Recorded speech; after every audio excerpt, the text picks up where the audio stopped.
तो पुणे के पास में एक गांव है पुरंदरपुर, वहां पर एक ब्राह्मण रहते थे। स्वरूप ब्राह्मणों का था पर स्वभाव वैश्यों का। वैश्य मतलब हमारे बनिया भाई लोग, उनके जैसा उनका व्यवहार था। कैसा? व्यापार करते थे, धन देते थे, उस पे ब्याज पे धन देते थे लोगों को, और अपना गल्ला खोल रखा था, गल्ले पे बैठते थे। और इन सबके साथ साथ महाकंजूस, खूब धनवान थे।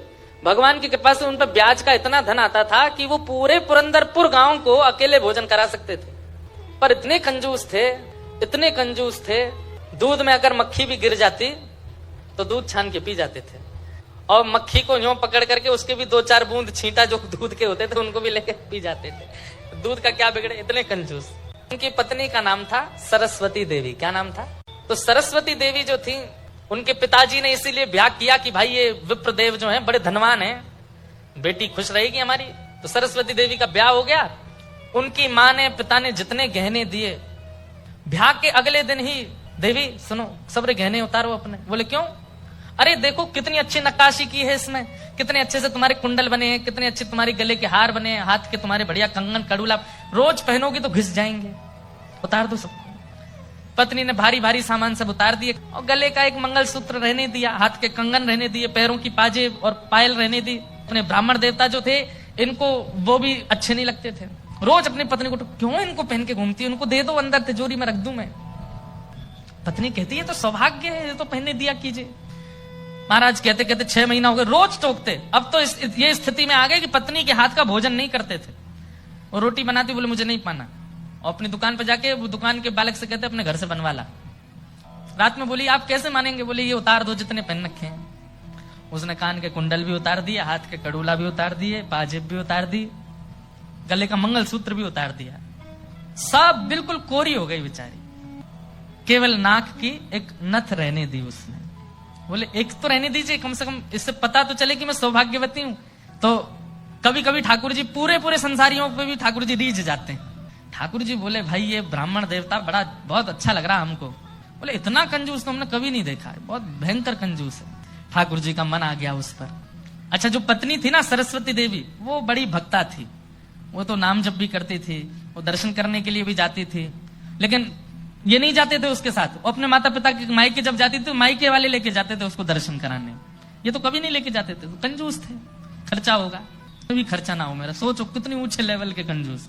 तभी ठाकुर जी का मन आ गया इस पे, तो इसको देखूं मैं एक बार। और हमारे श्री पंडरीनाथ भगवान, श्री विठल भगवान, एक दीनहीन से ब्राह्मण का रूप धारण किया, फटी सी धोती पहनी और पुराना काला सा जनेऊ धारण किया, और महाराज ऐसी तिलक सा लगा करके बिल्कुल दीनहीन, झुर्रियां पड़ रही है मुखमंडल पर, और ऐसे हाथ जोड़ते हुए इनकी दुकान पर पहुंच गए।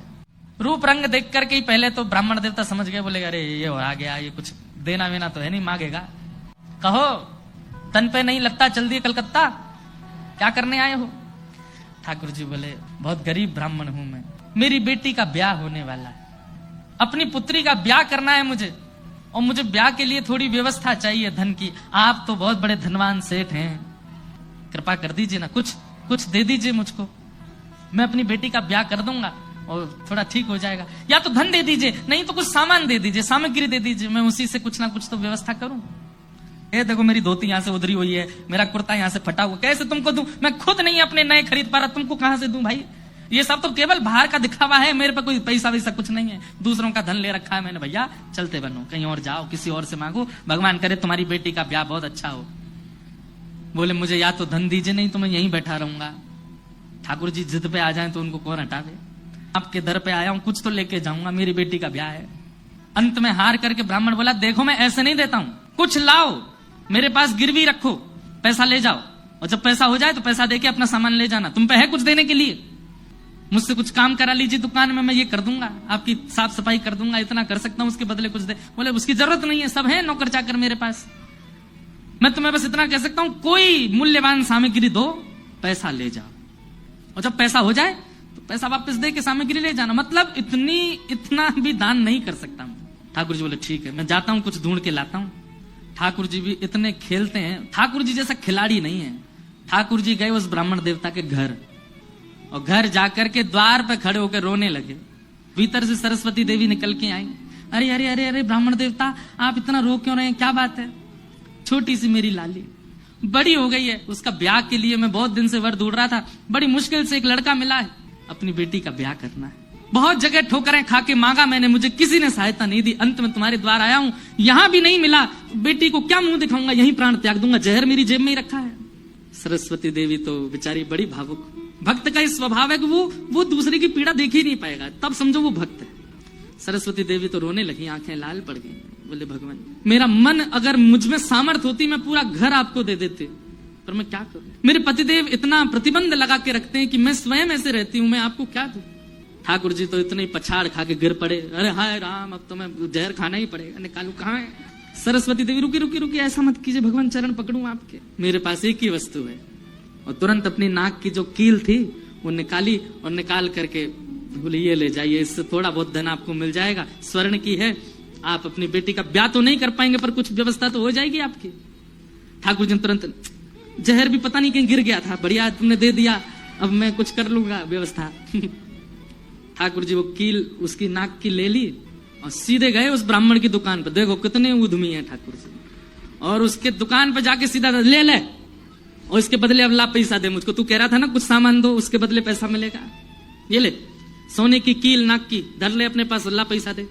ब्राह्मण देवता ने जैसे कील देखी, ये आपको कहां से मिली, बोले उससे तुझको क्या, तू तो पैसा दे, मुझे कहां से मिली इससे तेरे को मतलब नहीं होना, तू पैसा दे मेरे को, मेरी बेटी का ब्याह है और अब मैं तेरे से भीख नहीं मांग रहा हूं, चीज रख के गिरवी तब ले रहा हूं, ला दे। मिली कहां से, बोले तू मत सोच, मुझे पैसा दे। कील उसने तिजोरी में अंदर रखी और उसका जो धन होता था वो धन ठाकुर जी को दिया, ठाकुर जी ने जेब में धरी, निकल गए वहां से। ब्राह्मण ने अपनी भुजा ऊपर करी, बोले इसको बताता हूँ, ये बहुत दानवीर बनती है अपने मन में, मैंने इसको बोला था एक कील पहने, वो तो बहुत अच्छी कृपा मुझ पर ठाकुर जी की, जो मैंने इसके सारे गहने उतरवा दिए, नहीं तो सब दान कर देती, एक कील छोड़ी वो भी दान कर दी किसी को।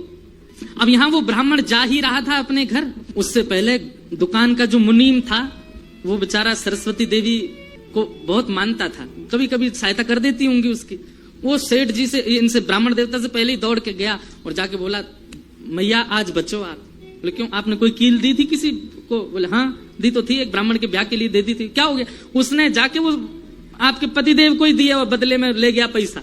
सरस्वती देवी हाय नाथ अब नहीं बचूंगी, वो तो बहुत डांटेंगे। बोले वो आ रहे हैं, दुकान बंद कर दी उन्होंने, वो सीधे धोती चढ़ाए ऊपर चले आ रहे हैं सीधे, आप बचो। हे पांडुरंगा, हे विठलनाथ, हे मेरे प्राणनाथ मेरी रक्षा करो। ये कैसा नियम आपने, मेरे आज जीवन में पहली बार तो कुछ दान किया, वो भी एक ब्राह्मण बेचारा अपनी हत्या करने पर तुला था तो मैंने किया, ये कैसा आपने खेल किया ठाकुर जी, कैसे भी मेरे पति को रोको। लेकिन इतनी डरती थी अपने पति से, इतनी व्याकुल हो गई, तुरंत विष ले लिया, बोली कि मैं उनका क्रोध नहीं सह पाऊंगी, उनकी मार पिटाई डांट नहीं सह सकती, उससे अच्छा तो मैं प्राण त्याग दूं अपने। और बोले नाथ मैंने किसी और उद्देश्य से नहीं किया, केवल एक ब्राह्मण की पुत्री का ब्याह हो जाए इसलिए किया, मेरे पति मुझे छोड़ेंगे नहीं, इससे अच्छा मैं प्राण ही त्याग रही हूं। मुझे पता है शास्त्रों में प्राण आत्महत्या करना जघन्य अपराध है, पर मेरे पास और कोई उपचार नहीं। और जैसे ही अपने मुख से लगा करके विषपान करने लगी, इतने में ही ऊपर से वो नाक की कील आकर के उसके पात्र में ही गिरी, और जैसी खन्न से आवाज हुई, नेत्र खोल करके देखा, भीतर अपने हाथ को डाल करके जैसे ही निकाला तो वही नाक की कील उसके हाथ में आ गई। और नाक की कील हाथ में आते ही इतने में ही वो ब्राह्मण का प्रवेश हुआ। पत्नी सामने खड़ी थी, कहिए कहिए, आज कुछ कहूंगा नहीं, आज तो करूंगा, तू बता तैने किसी को दान कैसे किया बिना मुझसे पूछे, तू क्या दान किया, तेरी नाक की कील कहाँ है बता। पत्नी ने अपना हाथ आगे किया, ये रे तेरे पास कहां से आई, बोले मेरे पास ही थी।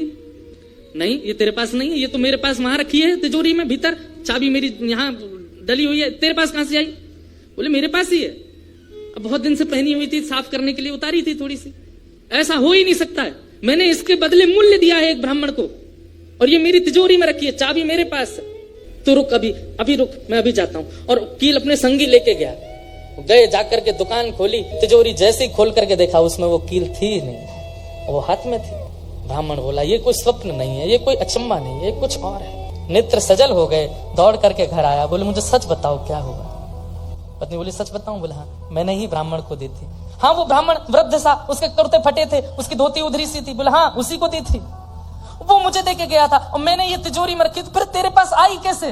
बोले मुझे जब पता चला कि आप क्रोध करके आएंगे और मेरे को बहुत सुनाएंगे, डांटेंगे, मारेंगे, तो मैंने सोचा कि मैं इससे अच्छा तो अपने प्राण त्याग दूं, और मैं पांडुरंग के सामने रोते हुए विष लेकर के हाथ में पीने को हुई।